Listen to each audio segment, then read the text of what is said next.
Hello. In this video we're going to look at two things. The first thing we're going to look at is a function that we can use to perform validation. Validation being an important part of programming. And the second thing we're going to look at here is this trace table. And a trace table is particularly useful in this sort of situation, so you can follow the logic and how your thing is behaving. So I'm going to step you through basically how this function works. I didn't want to build it with you, but the function starts and I pass in an argument, and that's going to be the question that they're going to ask the user. Then we begin, and this boolean is going to be set to false. This boolean is valid, is the name of the variable. Now, while valid is false, which is what it starts off as, we're going to ask them, we're going to get this variable from asking the user a question, and the question is the one we were passed in the argument. Then we're going to test that variable that they've provided. If the data type of that variable is an integer, then we're going to flip that boolean over and say it's true. So this would get them out of the loop. And then we end if. But we want to check one more thing. We want to check if this number that they gave us, if it is greater than 100, then we're going to print a message so they know what's going on. And we're going to flip it back to false so we're stuck in the loop.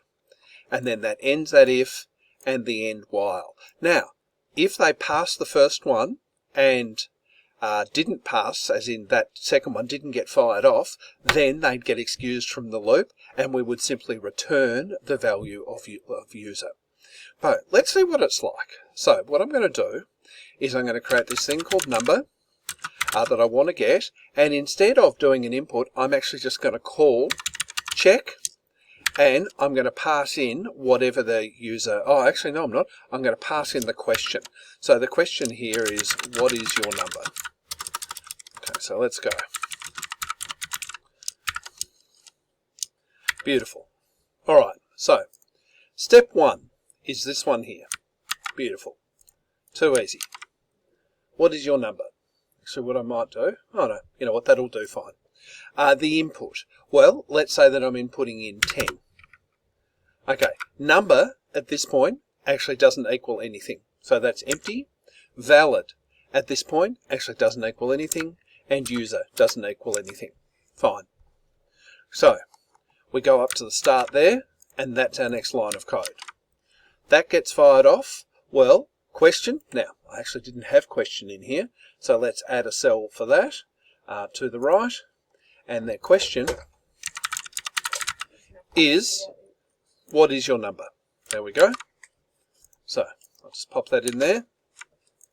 So that variable didn't exist until it got passed in there.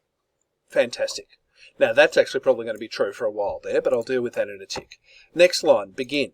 Well, begin happens and input continues to equal, no, actually nothing, because we didn't collect another input. Question is still, what is your number? No other variables have been set yet.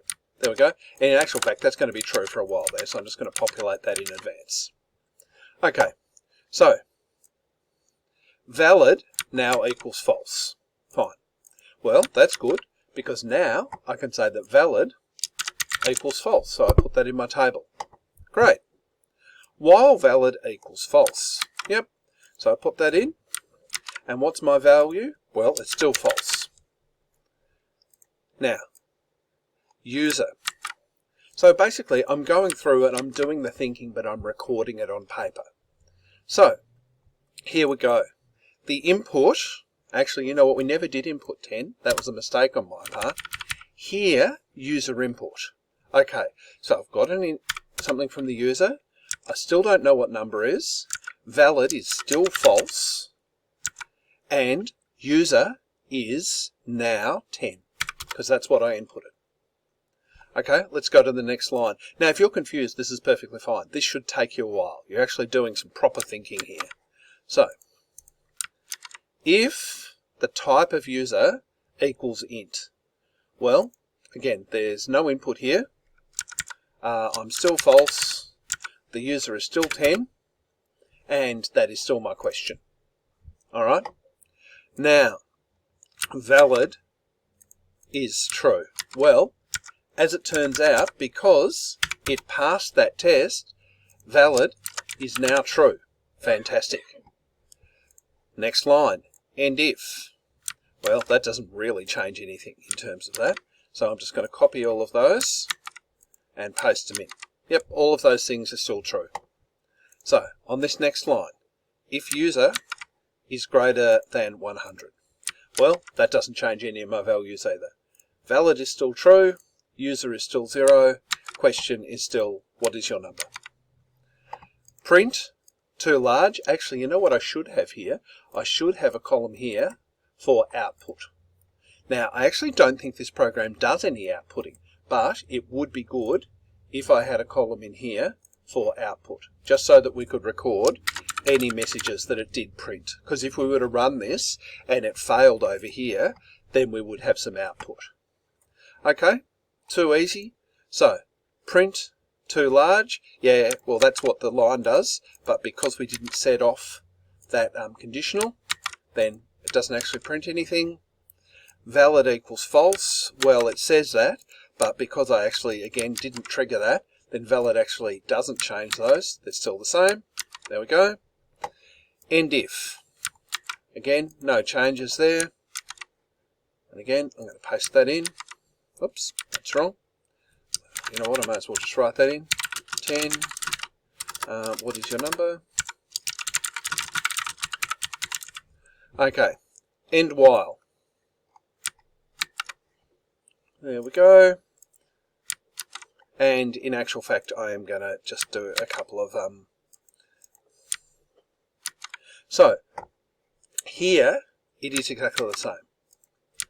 But here, when I return user, what I'm actually saying now is that number, so I'm returning it back to this function, so number now equals whatever user equaled. So let me just see if I can paste that in. I can. So this is where we're assigning a value to number. And then we have end if. And then we have end function. So, while this might seem terribly laborious, this is the way that we can make sure that our logic is working. So, we would go through and we would test that for success. So that testing table there, or that trace table there, is going through and testing it if we enter the number 10. But we'd also want to run it through and do all of the thinking and so forth if they typed in TEN. So where would it fail? What would the numbers be? What would it pass back and so forth? And it might be twice as long again because they're stuck in the loop. We would want to run it where they put in 200 and see them getting stuck in the loop. So we don't just want to chart success, we actually want to chart all of our possible outcomes so that we can see what the variables actually do as we behave, because the more complicated your program gets, then you have these questions that you have to ask, and more importantly, this is the sort of thing that comes up on the exam. So that's a trace table, and that's how you use it, and that's a validation, which you might find useful.